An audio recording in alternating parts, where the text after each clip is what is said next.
తెలుగు ప్రజలందరికీ నమస్కారం అండి. జగన్ రెడ్డి ఓడిపోబోతున్నాడు, అలాగే ఓడిపోతున్నాడు కనుక లండన్ పారిపోతున్నాడు. రెండు వాస్తవాలండి. ఓడిపోతున్నాడు ప్లస్ లండన్ పారిపోవడానికి ఏర్పాట్లు చేసుకుంటున్నాడు, అందులో సందేహం లేదు. ఎందుకంటే ఈరోజు ఎటువంటి ప్రచారం లేకుండా తాడేపల్లి నివాసంలో ఉంటూ ఏం చేయాలి, మన పరిస్థితి ఏంటని పాపం తన సలహాదారులు ఉన్నారు కదండి, ఒక 84 రెడ్లను వేసుకున్నాడు సలహాదారులుగా. ప్రజల సొమ్ముతోటి వేలాది కోట్లు దారబోసాడు కదా ఆ సలహాదారులకి. వాళ్ళతో కలిసి ఇప్పుడు తాడేపల్లిలో ఈరోజు సమాలోచనలో పడ్డాడు పాపం. ఎందుకంటే ప్రభుత్వ ఉద్యోగుల నిరసన, ప్రభుత్వ ఉద్యోగులతోటి చాలా అసహ్యంగా బిహేవ్ చేసి వాళ్ళని చాలా నీచంగా చూశాడు. ఎందుకంటే వాళ్ళకి రావాల్సిన పిఆర్సీ కానీ డిఏ ఎరిట్స్ కానీ ఇవ్వకుండా వాళ్ళని చాలా ఇబ్బంది పెట్టాడండి. నేను ఎందుకు చెప్తున్నా అంటే, జూలైలో ఇచ్చే డిఏ కోసం మార్చిలో జీవో ఎందుకండి అంటే, ఇతను మార్చిలో ఇచ్చేవాళ్ళలాగా ఒక జీవో ఇచ్చాడు.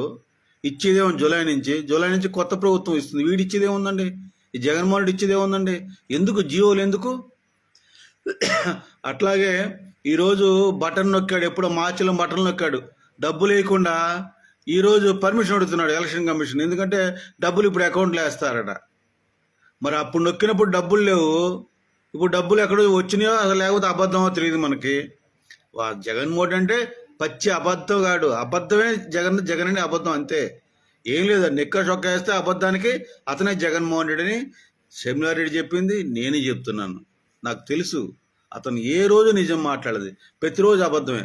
అబద్ధాలతోటి ప్రజల్ని మభ్యపెట్టి ప్రజల్ని మోసం చేసి ప్రజల్ని మైమరిపించాలని చూస్తున్నాడు జగన్మోహన్ రెడ్డి. ప్రభుత్వ ఉద్యోగులు, పోలీసులు, అంగన్వాడీలు జగన్పై తమ అసంతృప్తిని వెళ్ళగక్కుతున్నారు, ఇది వాస్తవం. అలాగే పోస్టల్ బాటిల్ ఓట్లు వేయడానికి వీళ్ళందరూ వస్తుంటే అక్కడ వాళ్ళు కొంతమంది ఉంటారు కదా జగన్మోహన్ రెడ్డికి జై జై జగన్ అనే వాళ్ళు ఏం చేస్తున్నారు, వాళ్ళని ఇబ్బంది పెడుతున్నారు. మీ ఓట్లు ఇక్కడ లేవు, మీ ఆర్ఓ పర్మిషన్ ఇవ్వలేదు, ఆర్ఓ పర్మిషన్ ఇస్తే కానీ ఓటు ఇవ్వడానికి లేదు అని రకరకాల ఎన్ని ఇబ్బందులు పెడుతున్నా ఇవాళ కాదు రేపన్నా వాళ్ళు వెళ్తున్నారు వస్తున్నారు. ఇక్కడ కాదు అక్కడికి వెళ్తున్నారు.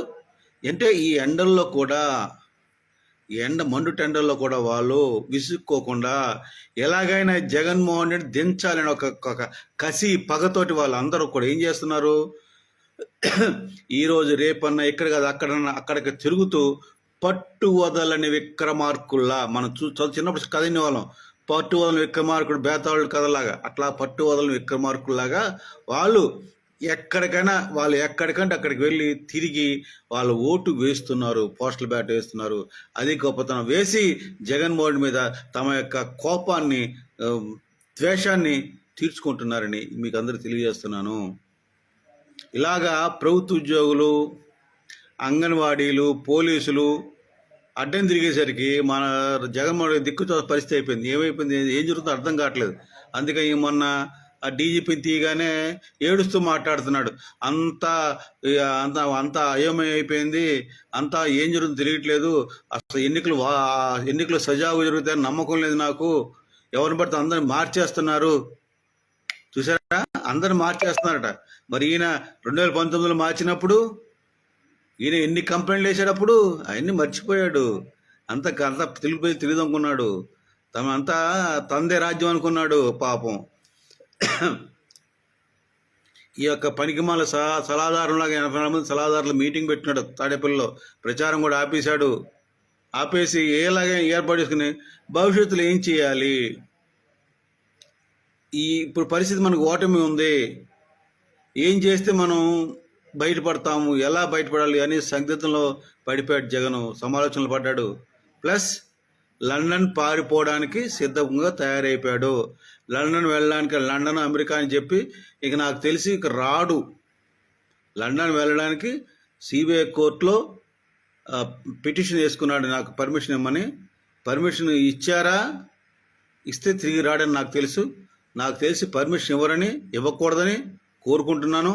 మనం జగన్మోహన్ రెడ్డి ఇక్కడే ఉండాలా, మళ్ళీ చెంచల్ జైలు జైలు గూడ చెంచల్ జైలుకి వెళ్ళాలా, చెప్పకూడదు తినాలని నాతో పాటు మీరు ఆశిస్తున్నారు తెలుసు నాకు. అదే అవుతుంది, అదే అవ్వాలని కోరుకుందాము. జై జనసేన, భారత్ మాతాకి జై, జై హింద్.